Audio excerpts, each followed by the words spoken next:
La voiture électrique chinoise BYD Dolphin n'est pas chère et excelle au crash test au Run Cap.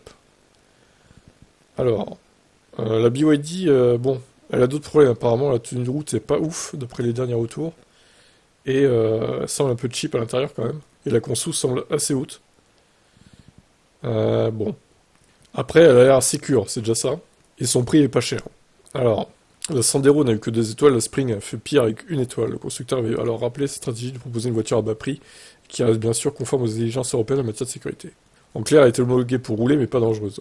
Mais un constructeur vient de prouver qu'on peut associer prix cassé et très bons résultats au Run Cap. BYD, donc, sa compacte électrique vient de décrocher les fameuses 5 étoiles. La note est ainsi valable pour le modèle de base active annoncé en France à 28 290 euros, hors bonus. Alors, du coup, à mon avis, ça restera hors bonus parce qu'elle n'aura pas de bonus écologique cette voiture. L'auto fait mieux que les véhicules de constructeurs européens, le 308 n'avait eu que 4 étoiles. Mais BYD a sûrement veillé à l'obtention de ce score pour rassurer la clientèle qui peut avoir une mauvaise image des véhicules chinois. Ouais, alors encore une fois, bon, c'est pas parce qu'une voiture a 1 étoile au Run Cap que vous allez mourir si vous avez un accident dedans. Il faut quand même relativiser, hein. C'est bien pour la com d'avoir 5 étoiles, mais honnêtement, je suis pas sûr que ça change grand chose. 1 étoile ou 5 étoiles, hein, en cas d'accident important. Alors, la Dolphin a eu 89% en protection des occupants adultes, laissant filer quelques points avec la protection du thorax du conducteur jugée moyenne, lors d'un impact frontal. Pour le reste, aucun défaut notable dans ce chapitre. Pour la protection des enfants, c'est 87% avec un score parfait. Pour la protection des jeunes passagers, H24 sur 24, pardon. Les points sont ici perdus avec l'absence de fixation pour le siège en place centrale. La Dolphin a brillé pour la protection des usagers vulnérables de la route, avec 85%.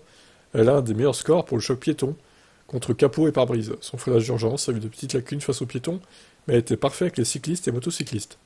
Enfin, pour la partie qui évalue le reste des aides à la sécurité, le score est de 79%. Le freinage d'urgence a bien marché face aux autres voitures. Le maintien dans la voie est efficace. En revanche, la surveillance de l'attention du conducteur n'a pas bien fonctionné.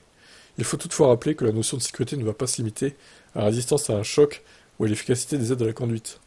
Et oui, et bon, Maxime Fontanier donc qui avait dit que les pneus étaient pourris quoi. Donc voilà, voilà. Bon après ça se change des pneus, c'est pas très grave pour le coup, mais ils ont dû foutre des pneus chinois à bas prix et voilà ce qui se passe quoi. Voilà pour la BYD Dolphin, ce qu'on pouvait dire par rapport à la sécurité.